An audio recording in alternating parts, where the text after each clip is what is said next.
Hello guys, நம்ம பார்க்குற topic installation of ATM. ஓகேங்களா? ஏடிஎம் வந்து எப்படி இன்ஸ்டால் பண்ணுறாங்க, அதுக்கு என்னென்ன தேவைப்படுது, ஒரு ஆஸ்பெக்ட் பார்க்க போகிறோம். ஓகேங்களா? ஸோ இப்போ பார்த்தீங்கன்னா ஃபஸ்ட்டு ஏடிஎம் இன்ஸ்டால் பண்ண போகிறாங்கன்னா அது முதல்ல பார்க்குற விஷயம் என்னன்னா லொக்கேஷன் செலெக்ஷன். ஓகேங்களா? அது எங்கே நம்ம வைக்க போகிறோம் சொல்லி லொக்கேஷன் பார்க்க போகிறோம். ஓகேங்களா? So choose a strategy and secure location. ஓகேங்களா? அது வந்து எங்கே வச்சு அதிக பேர் வந்து யூஸ் பண்ணுவாங்க, அதிக பேர் பயனடையும். அப்புறம் வந்து செக்யூரான லொக்கேஷன் இருக்கணும். ஏன்னா நம்ம வந்து அவுட்டர் இடத்துல வச்சோன்னா அங்கே வந்து ஒரு 4-5 கடற்கரை இடத்துல வைக்கணும். ஓகேங்களா? தனியாக வச்சோன்னா அந்த ஏடிஎம்மை தூக்கிட்டு போகிறதுக்கு சான்ஸ் இருக்குது. நிறைய ஈவெண்ட் நடந்திருக்கு. ஓகேங்களா? ஸோ அப்படி இருக்கிறது பார்த்தீங்கன்னா choose strategic location and secure location சொல்கிறாங்க. ஓகேங்களா? ATM installation such as foot traffic, visibility, accessibility இதெல்லாம் ஈஸியாக இருக்கணும். ஓகேங்களா? ஈஸியாக அதாவது அதிகமாக நடந்து போகிற இடத்துல இருக்கணும், விசிபிலிட்டி பார்க்குற இடத்துல இருக்கணும், ஈஸியாக ஆக்சஸ் பண்ணுற மாதிரி இருக்கணும். வெல்லிட் ஏரியாஸ் என்னென்னு செக்யூரிட்டி. வெல்லிட் ஏரியாஸ்னால் நல்ல வெளிச்சமாக இருக்கிற பகுதி, ரொம்ப இருட்டிலலாம் வெளிச்சமாக இருக்கிற பகுதி வந்து இன்னும் அதோட செக்யூரிட்டி அதிகரிக்கணும் சொல்லலாம். ஓகேங்களா? நெக்ஸ்ட் பார்த்தீங்கன்னா physical installation. So physical installation பார்த்தீங்கன்னா ஏடிஎம்க்கு அது அதிகம் சர்டன் ரூல்ஸ் இருக்குன்னு சொல்கிறாங்க. ஓகேங்களா? அது வந்து ஃப்ளோரில் எப்படி போல்டு போட்டு டைட் பண்ணி வைக்கணும், விச் மீன்ஸ் ஃப்ளோரில் எப்படி இருக்கணும், அதுக்கப்புறம் வந்து பார்த்தீங்கன்னா செவுத்தில் எப்படி ஓட்டி இருக்கணும், அந்தளவுக்கு வந்து எவ்வளோ ஸ்ட்ராங்காக அதை ஃபிட் பண்ணணும் சொல்லிட்டு அதுக்கான ரூல்ஸ் வந்து கவர்மெண்ட்டு கொடுத்துருப்பாங்க. ஓகேங்களா? அது வந்து அன்ஆத்தரைஸாக யாரும் ரிமூவ் பண்ண முடியாத அளவுக்கு, யாரும் நினச்சாலும் தூக்கிட்டு போக முடியாத அளவுக்கு அவ்வளோ ஸ்ட்ராங்காக போகணும்னு சொல்கிறாங்க. ஓகேங்களா? அது வந்து நம்ம ரூல்ஸ் அண்ட் ரெகுலேஷன் கவர்மெண்ட் கொடுத்துருப்பாங்க, அதை வச்சு அவங்க பண்ண போகிறாங்க. ஓகேங்களா? நெக்ஸ்ட் என்ன power supply. So power supply பொறுத்த வரைக்கும் பார்த்தீங்கன்னா so ensure the reliable and uninterrupted power supply. ATM வந்து பார்த்தீங்கன்னா ஒன்று பேக்கப் ஜென்ரேட்டர் இருக்கணும், அப்படி இல்லை பேட்டரி பேக்கப் சொல்லுவாங்க. ஓகேங்களா? இது மாதிரி இருக்கிறதுனால பார்த்தீங்கன்னா prevent distribution using power outage. Power இல்லாத டைமில் வந்து நம்ம இல்லை பவர் இல்லைன்னு சொல்லிட்டு வரது அவுட்டேஜ் ஆகிறத வந்து தடுக்க முடியும்னு சொல்கிறாங்க. ஓகேங்களா? இது வந்து ஒரு ஏடிஎம் இன்ஸ்டால் பண்ணுறதுக்கான ஸ்டெப்ஸ் நம்ம பார்த்துட்டு இருக்கோம். ஓகேங்களா? நெக்ஸ்ட் பார்த்தீங்கன்னா network connectivity. So network connectivity பொறுத்த வரைக்கும் பார்த்தீங்கன்னா இது ஏடிஎம்லாம் நெட்வொர்க் இல்லாமல் ஒர்க் ஆகாது. ஓகேங்களா? இன்டர்நெட் தான் ஒர்க் ஆகுது. ஸோ ஒரு வலிமையான ஓகேங்களா reverse network connection for ATM அது வந்து முக்கியமாக தேவைப்படுது. ஒரு ஸ்ட்ராங்கான இன்டர்நெட் கனெக்ஷன் தேவைப்படுது. என்கிரிப்ட் கம்யூனிகேஷன் சேனல்ஸ், அதாவது பார்த்தீங்கன்னா என்கிரிப்ட் கம்யூனிகேஷன் சேனல்ஸும் தேவைப்படுது. ஓகேங்களா? அதாவது இங்கே போகிற டேட்டா வந்து என்கிரிப்ட் ஆகிட்டு போகணும், விச் மீன்ஸ் அந்த ஆஷ் வேல்யூஸாக போகணும். ஓகேங்களா? ஸோ என்கிரிப்ஷன் ஆஷ் வேல்யூன்னு சொல்லலாம் பேசி. ஓகேங்களா? To transmit sensitive data. அதனால் சென்சிட்டிவ் டேட்டா ஓகேங்களா நம்மளோட பின்னு போது, நம்ம ஏடிஎம் கார்டு டீடைல்ஸ் போது எல்லாம் போது, யாரும் அன்ஆத்தரைஸாக எடுக்க முடியாதுங்களா, எடுக்கக்கூடாது இல்லைங்களா? அதுக்காக வந்து நம்ம சொல்லலாம். ஓகேங்களா? Network infrastructure meets security standards. அதாவது கவர்மெண்ட்டில் சொல்லியிருக்க அந்த செக்யூரிட்டி ஸ்டாண்டர்ட்ஸ் நீங்கள் வந்து ஏடிஎம்லேருந்து நெட்வொர்க் இப்படி தான் கொடுக்கணும், இந்த அளவுக்கு இருக்கணும் சொல்லிட்டு அவங்க ஸ்டாண்டர்ட்ஸ் வச்சுருப்பாங்க. ஓகேங்களா? ஸோ அதை பேஸ் பண்ணி அது இருக்குன்னு நம்ம சொல்கிறாங்க. ஓகேங்களா? வாட் எவர் இஸ் நெட்வொர்க் ஆகட்டும், பவர் சப்ளை ஆகட்டும். நெக்ஸ்ட் என்ன சர்வேலன்ஸ்.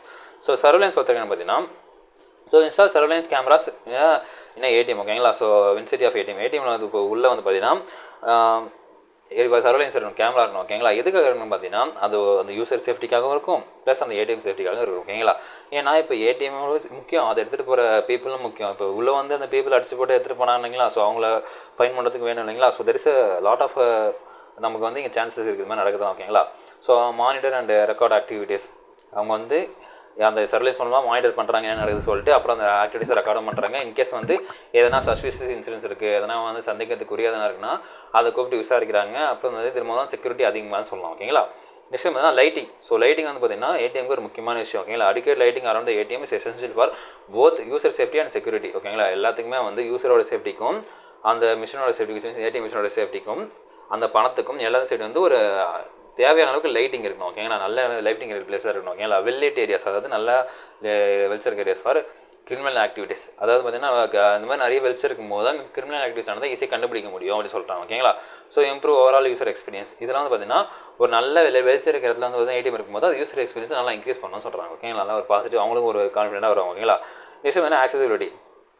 ஸோ ஏடிஎம் இன்ஸ்டால் பண்ணும்போது பார்த்தா அந்த ஈஸியாக ஆக்சஸ் பண்ணுறது. ஓகேங்களா? So ensure that ATM R easily accessible users வந்து அந்த ஏடிஎம்மை ஈஸியாக ஆக்சஸ் பண்ணுற அளவுக்கு இருக்கணும்னு சொல்கிறாங்க. இன்க்ளூடிங் டிசபிலிட்டிஸ், அவங்க டிசபிலிட்டிஸாக இருக்கும் வந்து அவங்க யூஸ் பண்ணுற அளவுக்கு அந்த பிராவிலியில் விச் மீன்ஸ் அந்த பிராலி லாங்குவேஜ் யூஸ் பண்ணுறதா இருக்கட்டும், அந்த டாட்டா இருக்கும். ஓகேங்களா? அது யூஸ் பண்ணுறதா இருக்கட்டும். அப்புறம் அந்த நம்ம ப்ரீவியஸ் நம்ம டிஸ்கஸ் பண்ணியிருப்போம். ஓகேங்களா? அப்புறம் வந்து அந்த ஸ்பீக்கர்ஸாக இருக்கட்டும். ஓகேங்களா? வாய்ஸ் அசிஸ்டன்ஸ் சொல்லணும், இது பண்ணுங்கன்னு சொல்லிட்டு. ஸோ இதெல்லாம் வந்து அந்த ஒரு ஆக்சசிபிலிட்டியாக சொல்லலாம். ஓகேங்களா? அப்புறம் தான் சினேஜ். ஸோ சினேஜ் பொறுத்தவரைக்கும் பார்த்தீங்கன்னா சிக்னேஜ். ஓகேங்களா?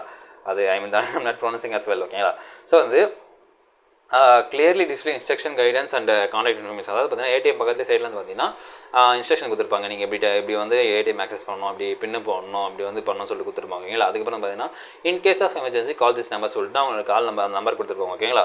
ஸோ இது மாதிரி வந்து அப்புறம் இந்த கைட்லைன்ஸ், இது மாதிரி வந்து இந்த ரூல்ஸ் அண்ட் ரெகுலேஷன் இருக்குது, இந்த டோன்ட்ஸ் இதை சொல்லுவாங்க. ஓகேங்களா? இதை பண்ணுங்க, இதெல்லாம் பண்ணலாம், இதெல்லாம் பண்ணக்கூடாது, செய்யக்கூடாதுன்னு சொல்லிட்டு கொடுத்துருப்பாங்க. ஓகேங்களா? ஸோ இதெல்லாம் ஏடிஎம் கொடுக்குறது வந்து அவங்களுக்கு யூஸரோட கிளாரிஃபிகேஷனாக கொடுக்குறாங்க. ஓகேங்களா? ஸோ அதான் அந்த சிக்னேச்சர் நம்ம சொல்லலாம். ஓகேங்களா? ஸோ இதுதாங்க இந்த வீடியோ உங்களுக்கு புரிஞ்சிருக்குன்னு நினைக்கிறேன். நம்ம அடுத்த மீட் பண்ணோம். அது உங்களுக்கு ஏற்படுறது உங்கள் பாலா.